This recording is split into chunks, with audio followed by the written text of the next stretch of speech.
কাশ্মীর ভ্রমণ মানে কাশ্মীরের টপ ডেস্টিনেশন গুলমার্গ, সোনমার্গ ও পেহেলগাঁও। এর বাইরে হিমালয়ের কোলে মেঘ আর পাহাড়ের মাঝে লুকিয়ে আছে এক অজানা স্বর্গ, অফবিট গুরেজ ভ্যালি। আজকের দিনে দাঁড়িয়ে ম্যাক্সিমাম ইউটিউবাররা খুলে ফেলেছে ট্যুরিজমের ব্যবসা। সেই জায়গায় দাঁড়িয়ে বলতে পারি, এই ভিডিও দেখে বিনা কোনো ট্যুর এজেন্সি ছাড়াই নিজেরাই ঘুরে আসতে পারবেন কাশ্মীরের অফবিট গুরেজ ভ্যালি থেকে।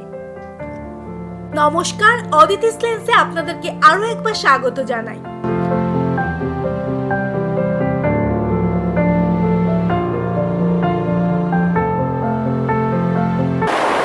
যারা কাশ্মীরে আসবেন, কাশ্মীরে এসে গুরেজটা ঘুরবেন ভাবছেন কিভাবে আসবেন, তো তাদের জন্য এই ভিডিওটা। তো গুরেজে যারা আসতে চান, প্রথমে আপনাকে শ্রীনগরে আসতে হবে। শ্রীনগর থেকে বাই কারে করে আপনাদের কিন্তু গুরেজ আসতে হবে। তবে আপনারা যখন কাশ্মীরে আসবেন, চেষ্টা করবেন আপনাদের যে দিনগুলো রয়েছে তার মধ্যে প্রথম যে দূরের ডেস্টিনেশনগুলো রয়েছে সেগুলো কভার করার, যেমন গুরেজ, দ্রাস কিংবা কেরান ভ্যালি। যদি আপনারা যেতে চান তাহলে আপনারা চেষ্টা করবেন প্রথম এসে সেই স্পটগুলো কভার করার, কারণ কাশ্মীরের ওয়েদার যখন তখন বদলে যেতে পারে, ফলে আপনার যে ট্রাভেলিং প্ল্যানটা রয়েছে সেটা কিন্তু বানচাল হয়ে যেতে পারে। তো এসেই প্রথমে আপনার যদি দূরে যাওয়ার থাকে, দূরের স্পটগুলো যাওয়ার থাকে, সেগুলোতে কিন্তু যেতে পারেন। তো গুরেজ কীভাবে আসবেন? গুরেজ আসাটা কিন্তু একদমই সহজ। প্রথমে আপনি শ্রীনগর থেকে কোনো গাড়ি বুক করে নিতে পারেন। সেক্ষেত্রে আপনার ভাড়া পড়বে, যদি ফুল সিজন থাকে সেক্ষেত্রে আপনার ভাড়া পড়বে 10 থেকে 12,000 টাকা। আর গুরেজে এসে প্রচুর হোটেল রয়েছে, রেস্টুরেন্ট রয়েছে, আপনাদের থাকা খাওয়ার কোনো অসুবিধা হবে না। আমি আপনাদের সাজেস্ট করব যে আপনারা যদি গুরেজ আসেন সেক্ষেত্রে আপনারা কোনো অনলাইন সাইট থেকে হোটেল বুক করতে পারেন। চেষ্টা করবেন গোআইবিবো কিংবা আগোডা বা অন্য যে ওয়েবসাইটগুলো রয়েছে সেগুলো থেকে বুক করার। ফলে কি হবে, আপনারা কিন্তু কম দামে ভালো ঘর পেয়ে যাবেন। আর এখানে রুম স্টার্টিং কিন্তু আপনার 2,000 থেকে, তার থেকে কম আশাও করাটা উচিত নয় আমাদের। গুরেজে এসে যেদিনকে গুরেজে আসবেন চেষ্টা করবেন সকাল সকাল বেরোবার। তাতে কি হবে, আপনি আসার সময় যে স্পটগুলো থাকে সেই স্পটগুলো আপনি কভার করতে পারবেন এবং অনেকটা সময় আপনি কিন্তু কাটাতে পারবেন। গুরেজে এসে যে মেন পয়েন্টগুলো সেইগুলো দেখে এখানকার যে গ্রাম আছে, কিষানগঙ্গা যে রিভারটা আমার পেছনেই রয়েছে, এগুলো কিন্তু ফুললি এনজয় করতে পারবেন আপনারা। সকালবেলায় শ্রীনগরের হোটেল থেকে চেক আউট করে ব্রেকফাস্ট সেরে বেরিয়ে পড়লাম গুরেজ ভ্যালির উদ্দেশ্যে। আজ রাতটা গুরেজে স্টে করব। গুরেজ ভ্যালি যাওয়ার পথে প্রথমেই দেখে নিয়েছিলাম ভারতের বৃহত্তম স্বচ্ছ জলের লেক উলার লেক।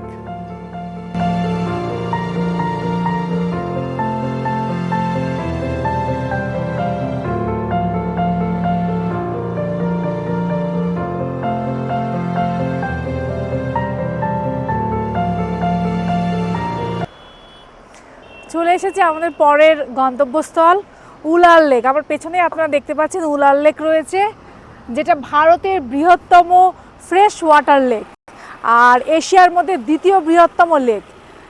এই লেকের জলগুলো সাধারণত মিষ্টি, আর এখানকার ম্যাক্সিমাম জল কিন্তু শ্রীনগরে সাপ্লাই হয়। আর অদূরে দেখা যাচ্ছে অনেক পাখি। এখানে কিন্তু বোটিংয়েরও ব্যবস্থা আছে, আপনারা চাইলে সামনের দিকটা ঘুরে গিয়ে বোটিংও কিন্তু করতে পারেন। কিন্তু আমাদের যেহেতু গুরেজ যাব, স্বল্প সময়, আমাদের বোটিং করার সময় নেই হাতে, জাস্ট আমরা একটুখানি দাঁড়িয়ে দেখে এখান থেকে বেরিয়ে যাব। উলার লেকের ওই সাইডটা দেখালাম, এবার উলার লেকের পাশেই একটা পার্ক আছে, তো সেই পার্কেই চলে এসেছি। সাইড দিয়ে যাচ্ছিলাম তো আমাদের যে ড্রাইভার ইকবাল ভাই বলল যে পার্কে ঘুরবেন না, পার্ক থেকে লেকের ভিউটা আরও ভালো হয়। তো ভাবলাম ঠিক আছে, বারবার তো আর আসা হবে না, একবার না হয় দেখেই যাই। তো পার্কের ভেতরটাও কিন্তু খুব সুন্দর, চারিদিকে ফুলে সাজানো। কাশ্মীরে আপনি আসলে যে কটা পার্কে যাবেন, শ্রীনগর হোক বা আশেপাশে, সব বাগানগুলোতে কিন্তু ফুলে ভর্তি।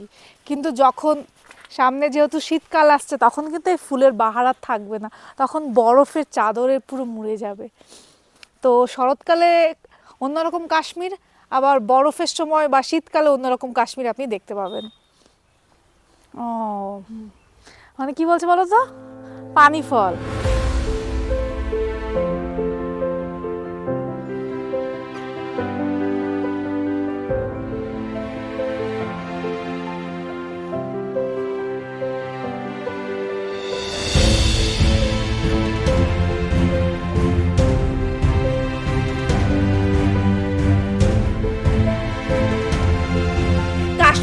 দেখলে একটা দৃশ্য আপনাদের চোখে পড়বে, সেটা হলো শ্রীনগর, লে লাদাখ কিংবা গুরেজের দিকে সেনাদের কনভয়।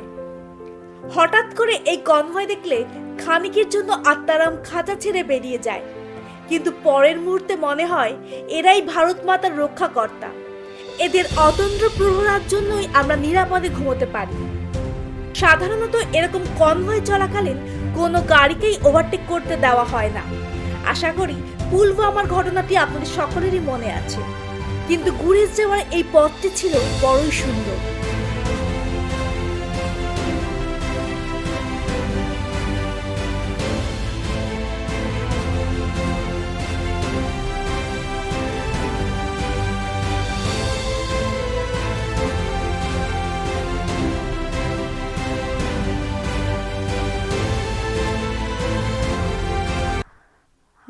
আমরা খানিকক্ষণ আগেই গুরেজে ঢুকে গেছি।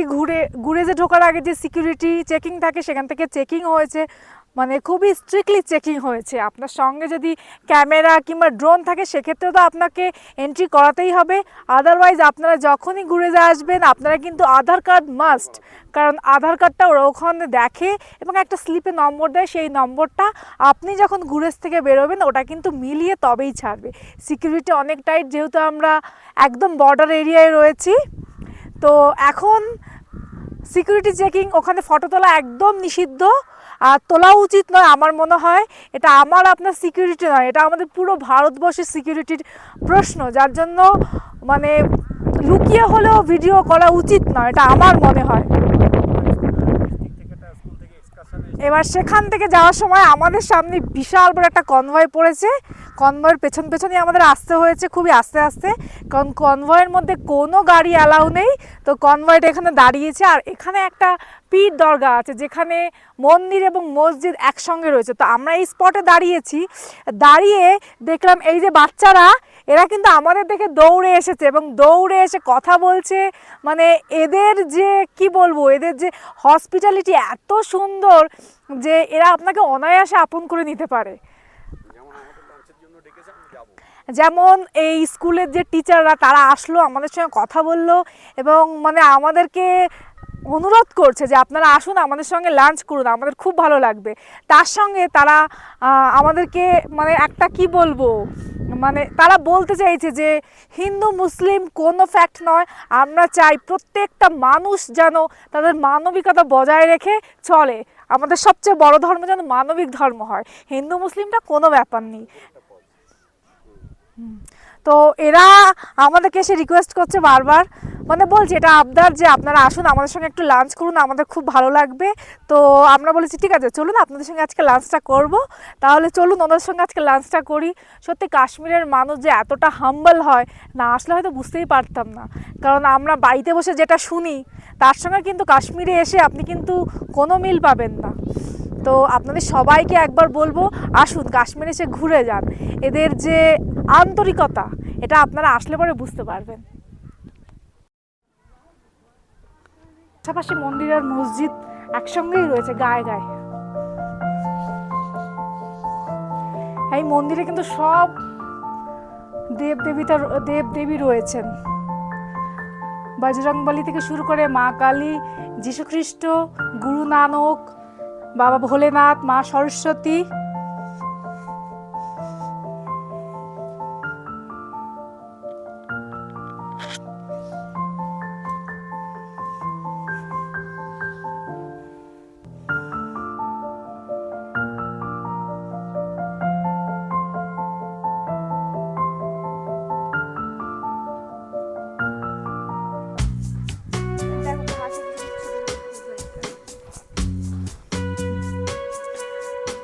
আমরা এখন এমন জায়গায় দাঁড়িয়ে রয়েছি, এটা হয়তো আর এক সপ্তাহ কিংবা 15 দিন পরে আসলে পুরো বরফের চাদর দেখতে পাবেন চারিদিকে।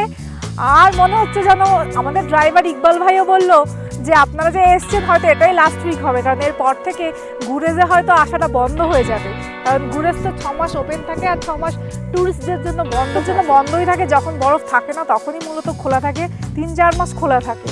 তো এটাই আমরা মনে হয় লাস্ট উইক চলছে, সামনের সপ্তাহ থেকে আবার বরফ পড়তে শুরু করবে। এটা এখানকার যারা প্রশাসন কিংবা যে ড্রাইভার ভাই বা যারা এখানকার স্থানীয় তাদের বক্তব্য।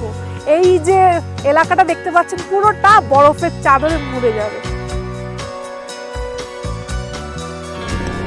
তো আমাদের ইকবাল ভাই এসে এখানে বাচ্চাদের সঙ্গে খেলা করতে শুরু করে দিয়েছে।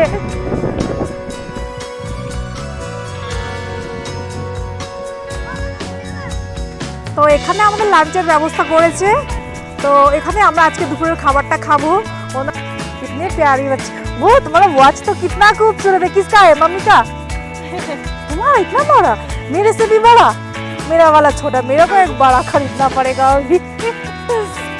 छोटे छोटे मुन्नी तो देखो, तुम लोग मुन्नी सिनेमा देखा? बजरंगी भाईजान का जो मुन्नी देखा? हाँ वे सब मुन्नी है, ये देखो सब मुन्नी है। खाना लंच किया? चलो कर लिया मेरे बगैर। ठीक है चलो अभी लंच करते हैं, वो लोग वेट कर रहे हैं, तो चलिए लंच करते हैं।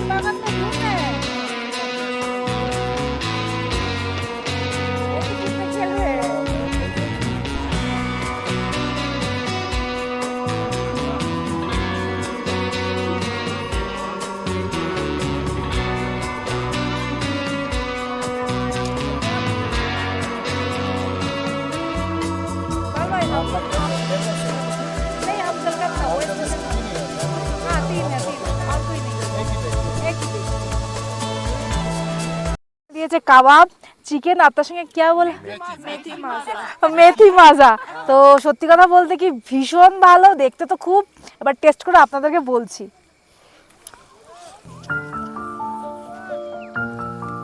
দারুণ হয়েছে, এক কথা বলতে গেলে অনবদ্য। এনারা বাড়ি থেকে রান্না করে নিয়ে এসছে, ভীষণ ভীষণ টেস্টি।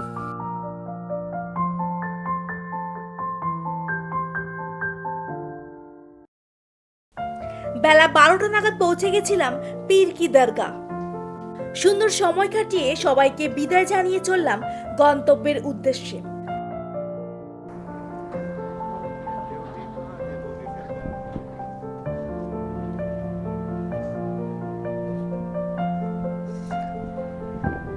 দুপুর 2:30 বাজে, এখন আমরা রাজধান পাশে এসে সবে পৌঁছেছি।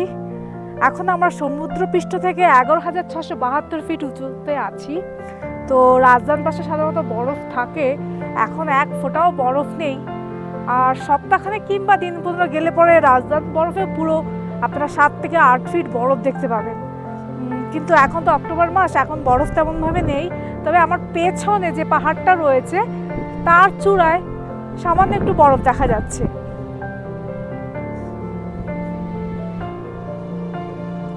শীতের সময় এখানে 8 থেকে 10 ফুট উঁচু বরফ দেখা যায়।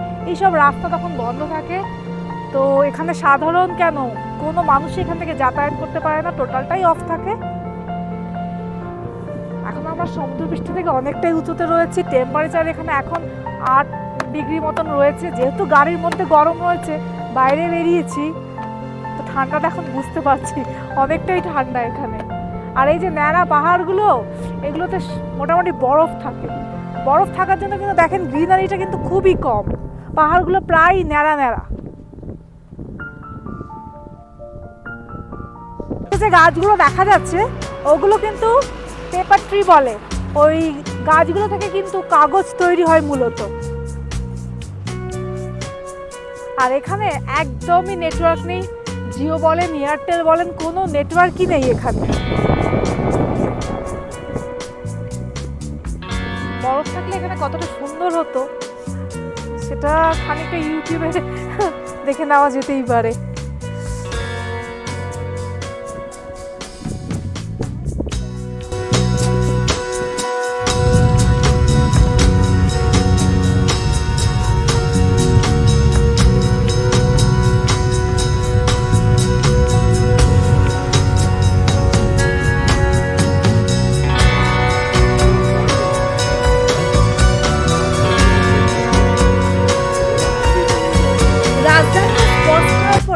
গুরেজ যাওয়ার পথের এই সুন্দর দৃশ্য যেন সুইজারল্যান্ডকেও হার মানায়। পাশ দিয়ে বয়ে চলেছে নীল রঙের কিষানগঙ্গা নদী। এই নদীটি পাকিস্তান থেকে বয়ে এসেছে। ট্যুরিজমের কথা মাথায় রেখে বর্তমানে গুরেজে বহু হোটেল এবং রেস্টুরেন্ট গড়ে উঠেছে। তবে শ্রীনগরের তুলনায় গুরেজে খাবারের দাম একটু বেশি হবে নাই বা কেন বলুন তো? গুরেজে রাজমা, ভুট্টা, আখরোট ছাড়া তেমন কিছু চাষ হয় না। বছরের প্রায় 6 মাসই এখানে বরফের তলায় ঢাকা থাকে। মে থেকে অক্টোবর পর্যন্ত গুরেজ ভ্যালি খোলা থাকে ট্যুরিস্টদের জন্য।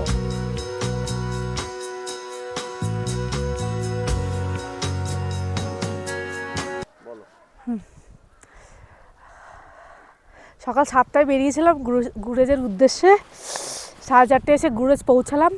আর আমার পেছনে যেটা দেখতে পাচ্ছেন এটা হচ্ছে হাওয়া খাতুন পিক। এই হাওয়া খাতুন পিকের সঙ্গে একটা প্রেম বা ভালোবাসার একটা গল্প জড়িয়ে রয়েছে। তো সেই গল্পটা শোনাবো আপনাদের কালকে। তো বিকেলের ভিউটা আপনাদেরকে দেখিয়ে রাখছি, যেহেতু কালকে সকালবেলায় আমরা বেরিয়ে যাব, বিকেল পর্যন্ত আর থাকা হবে না। তো সকালের থেকে বিকেলের ভিউটা বেশি ভালো লাগে, ওই জন্য চেষ্টা করলাম এখন ক্যাপচার করে আপনাদের দেখাবার জন্য। তো গল্পটা আপনাদেরকে পরের দিনকে শোনাবো।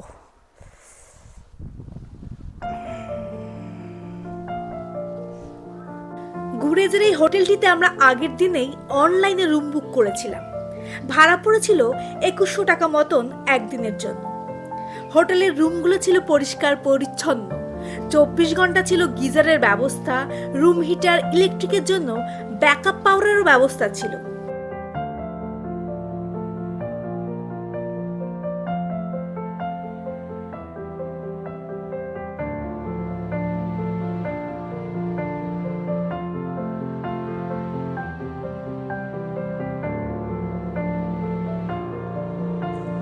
গুরেজ থেকে আপনাদের সকলকে জানাই সুপ্রভাত।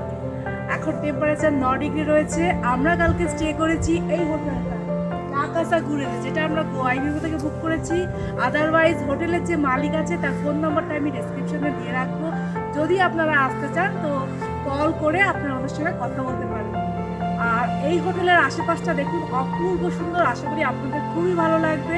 প্রকৃতির মাঝে সুন্দর একটা হোটেল, এখানে সব রকম ব্যবস্থা আছে, গিজার থেকে শুরু করে এদের যে মেনটেনেন্স সব কিছু সুন্দর, কারেন্ট আছে, কোনো অসুবিধা নেই। সুতরাং চটপট দেরি না করে আপনারা কিন্তু চলে আসতে পারেন অফবিট গুরেজে। ঠিক আছে।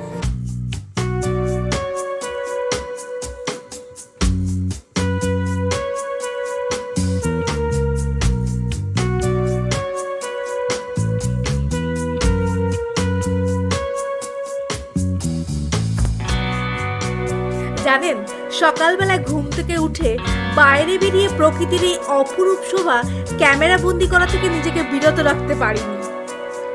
জানি ভিডিওটা অনেক বড় হয়ে যাচ্ছে। সকাল সকাল চেক আউট করে চা বিস্কুট খেয়ে বেরিয়ে পড়েছিলাম হাপ্পা খাতুন পিক দেখার উদ্দেশ্যে। যাবার পথে লগহাট ক্যাফে থেকে লাঞ্চ করার একটা সুপ্ত ইচ্ছে ছিল মনে মনে, পরে তা পূর্ণও করেছি। জানেন, গুরেজ ভ্যালিতে প্রবেশ করার সময় আমাদের আধার কার্ড দেখে একটা টোকেন নম্বর দিয়েছিল। সেটা পরবর্তীতে গুরেজ ভ্যালিতে ঢোকার পরে আরো 2বার আর্মিরা চেক করেছিলেন। তবে গুরেজে ঢোকার পরে টোকেনের স্লিপটা ও আপনাদের আধার কার্ডগুলো গাড়ির ড্রাইভার বাই কাছে রাখবে, আর এটা কিন্তু স্বাভাবিক। ফাইনাল চেকিং করে পৌঁছে গেছিলাম গুরেজে আমাদের লাস্ট ডেস্টিনেশন হাপ্পা খাতুন পিকের সামনে।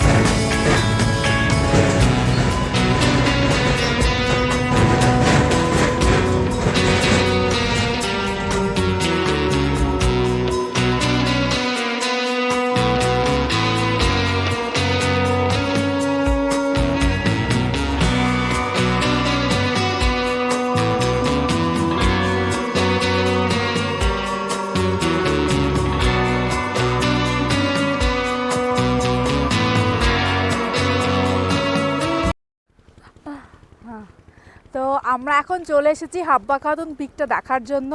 আমার ঠিক পেছনেই রয়েছে হাব্বা খাতুন পিকটা, আর আমি রয়েছি একদম পিওকে বর্ডারের সামনে, কারণ এই পাহাড়ের পেছনেই রয়েছে পিওকে। আর সামনে যেহেতু বর্ডার রয়েছে ওই জন্য আমাদের সাধারণদের ওখানে প্রবেশ একদমই নিষিদ্ধ। তো এখন আমরা হাব্বা খাতুন পিকের সামনে দাঁড়িয়ে রয়েছি এবং হাব্বা খাতুনের একটা গল্প আছে যেটা আপনাদের শোনাবো বলেছিলাম। তো হাব্বা খাতুন ছিলেন একজন ফার্মারের মেয়ে, অর্থাৎ চাষির মেয়ে। তো উনি যখন বিবাহযোগ্য হন তখন ওনাকে এক মুসলিম পরিবারে বিয়ে দেওয়া হয়। কিন্তু ওনার সংসারের থেকেও উনি কবিতা, শের ও শায়েরি এইগুলো করতে উনি বেশি পছন্দ করতেন। তো সংসারের থেকে উনি বেশি মনোযোগী দিতেন তার কবিতা, শের ও শায়েরি, গান লেখার জন্য। হাব্বা খাতুন ছিলেন কিন্তু 16th সেঞ্চুরির একজন পোয়েট্রেস, আর তিনি কাশ্মীরের প্রথম পোয়েট্রেস ছিলেন এবং তার গান কিন্তু তখন কাশ্মীরের ঘরে ঘরে বাজত।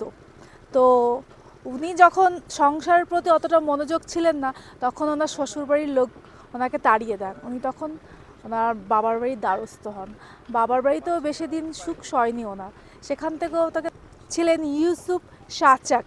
উনি তখন ওই রাস্তা দিয়ে যাচ্ছিলেন এবং হাব্বা খাতুনের সুমধুর কণ্ঠ শুনে উনি হাব্বা খাতুনের প্রেমে পড়ে যান। পরবর্তীকালে হাব্বা খাতুনকে উনি বিয়ে করে এবং ওনার রাজপ্রাসাদে নিয়ে যায়। 16th সেঞ্চুরি, তখন ছিল দিল্লিতে আকবরের শাসন। তখন আকবর কাশ্মীর দখল করার জন্য যুদ্ধ করেছিলেন, কিন্তু কাশ্মীর দুর্গম জায়গা হওয়ার জন্য সেই যুদ্ধে পরাজিত হয়েছিলেন আকবর, অর্থাৎ মুঘল শাসক আকবর। তখন পরাজিত হওয়ার ফলে উনি প্ল্যান করে ইউসুফ শাহচাককে দিল্লিতে ডাকেন। হাব্বা খাতুন ওনাকে যেতে বারণ করেছিলেন, কিন্তু ইউসুফ শাহচাক তখন শোনেননি। উনি তখন দিল্লিতে গেছিলেন আকবরের দরবারে এবং সেখানে ওনাকে গ্রেফতার করা হয়। তখন হাব্বা খাতুন ওনার বিরহে রাজপ্রাসাদ ছেড়ে এই গুরেজ গ্রামে এসে বসবাস করতে শুরু করে। এখানেই তিনি গান গাইতেন, আবৃত্তি করতেন রাজার সঙ্গে প্রেমের বিরহে। উনি বহু গান বেঁধেছেন। তো ওনার স্মৃতিতে এই পিকটার নাম দেওয়া হয়েছে হাব্বা খাতুন পিক।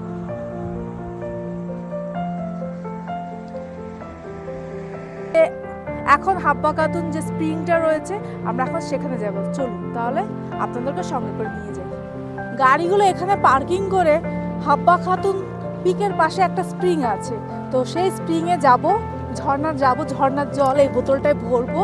খানিকটা এখান থেকে আমাদের হেঁটে যেতে হবে, কারণ এখান থেকে আর গাড়ি যাবে না। তো চলুন খানিকটা হেঁটে গিয়ে স্প্রিংটা আপনাদেরকে দেখাবো।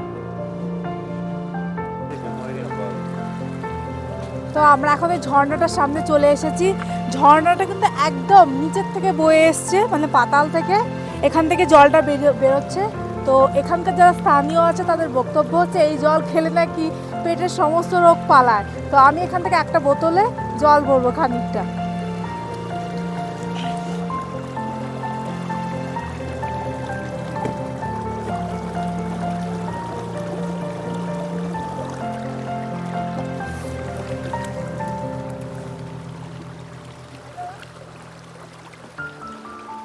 প্রচণ্ড ঠান্ডা, কিন্তু জলটা খুব মিষ্টি।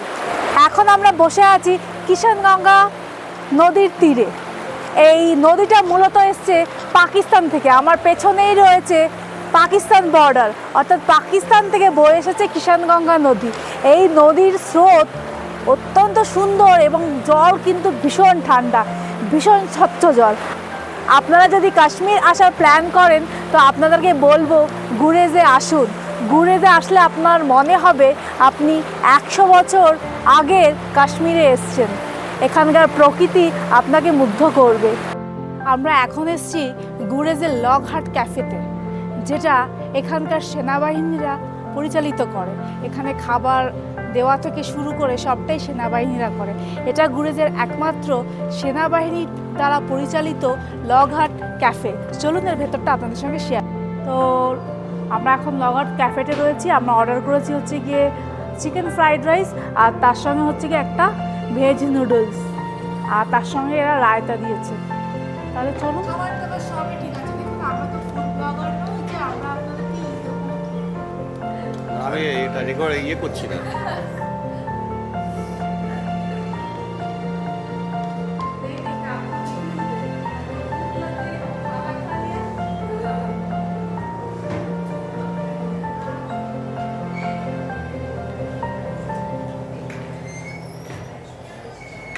লগহাট ক্যাফে থেকে লাঞ্চ করার পরে রওনা দিলাম শ্রীনগরের উদ্দেশ্যে। কিন্তু ওয়েদার খারাপ হওয়ার জন্য ইকবাল ভাই একটু টেনশন করছিলেন। পাহাড়ের ওয়েদার কখন যে কি হবে কেউই বলতে পারে না। অবশেষে সন্ধ্যে 7টায় শ্রীনগরের হোটেলে এসে পৌঁছে গেছিলাম।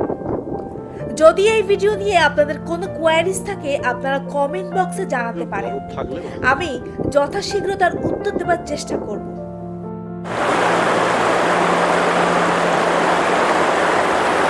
কাশ্মীর সিরিজে গুরেজের পর্ব আজকে এখানেই শেষ করব।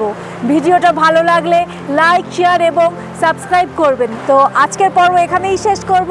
সবাই ভালো থাকবেন, সুস্থ থাকবেন। নমস্কার।